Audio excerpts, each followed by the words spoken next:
எவ்வளவு சீட்டு வரைக்கும் வாங்க முடியும் என்டிஏவால? 2 ரெட்டலைக்கு ஒரு தாமரை வாங்கணுங்கிறது என் கருத்து. அந்த வாக்களித்த அந்த 40-50 லட்சம் தொண்டர்கள் வாக்காளர்களின் கருத்தும் அதுதான். ஐயா, இன்னும் 2 நாள்ல எல்லாம் முடிஞ்சிரும். அதுதான் ஐயா நான் நம்பர் சொல்லாம இருக்கேன். 2 ரெட்டை இலைக்கு ஒரு ஐயா, தாமரை, இந்த 2 நாள் 3 ரெட்டை இலைக்கு ஒரு தாமரை. ஏங்க ஐயா, ஏதாவது நடக்கிறத சொல்லுங்க. ஐயா அந்த வாக்காளர்களை என் பக்கத்துக்கு இழுக்கிறேன் ஐயா, என் கருத்துக்கு இழுக்கிறேன் ஐயா. இல்ல, அந்த வாக்காளர்கள் தன் பக்கம் இழுக்க முடியாது. எடப்பாடியுடைய மனசு என்னவோ, எடப்பாடியினுடைய எண்ண ஓட்டம் என்னவோ அதுதான் நடக்க போகுது அப்படின்னு நான் டே 1ல இருந்து சொல்லிட்டு இருக்கேன்ல.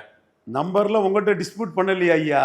அந்த வாக்காளர்கள் மனநிலை சீமான் பக்கம் அவங்க நிற்கிறாங்க. சீமான் வந்து அந்த வாக்காளர்கள் பிராமண சமுதாயம் எடுத்துட்டா 6 பிராமணர்களை கேண்டிடேட்டா போடுறாரு. பெரியார் மண்ணல்ல பெரியார் மண்ணு அடிக்கிறாரு. பிராமின் ஐகான்ஸ்களை முன்னெடுக்கிறாரு. முக்குலத்தோர் சசிகலா தினகரன் ஓபிஎஸ் 10.5 முக்குலத்தோர் எடப்பாடிக்கு எதிராக சீமான் அதுல திருப்புறாரு. இந்த நாடார்கள் தாழ கிடப்பாரை தற்காப்பதே தர்மங்கிற ஐயா வைகுண்டர் வழியில சீமான் செயல்படுறாரு. ஒரே குட்டையில் ஊறிய மட்டைகள்னு அடிக்கிறாரு திமுகவை அண்ணா திமுக. உங்க வார்த்தைகளுக்கெல்லாம் என்னன்னு நேயர்களுக்கு கொஞ்சம் புரியும்படியா சொல்றேன். ஒண்ணும் இல்ல, சீட்டு அதிகமா பிஜேபி கொடுக்கலன்னா சீமானுக்கு ஓட்டு போட்டுருவாங்க அந்த கூட்டம் அப்படின்னு சொல்றீங்க. கரெக்டா சார் நான் சொல்றது? சீமான் அவர்களை நோக்கி தன் அரசியல் நகர்வுகளை பண்றாரு. மோடி பிரதமர்னு வாக்களித்த யாதவர்களை தன் பக்கம் கொண்டு வர 8 யாதவர்களுக்கு சீமான் கேண்டிடேட் போட்டிருக்காரு. மோடி பிரதமர்னு மதுரையில வாக்களித்த சௌராஷ்டிரா கம்யூனிட்டிக்கு 2 டிக்கெட் கொடுத்து அவங்கள மதிச்சு அந்த ஓட்டை கொண்டு வர்றாரு.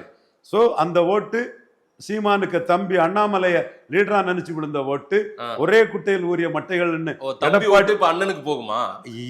இப்படி எடப்பாடி அடிச்சு வந்த ஓட்டு.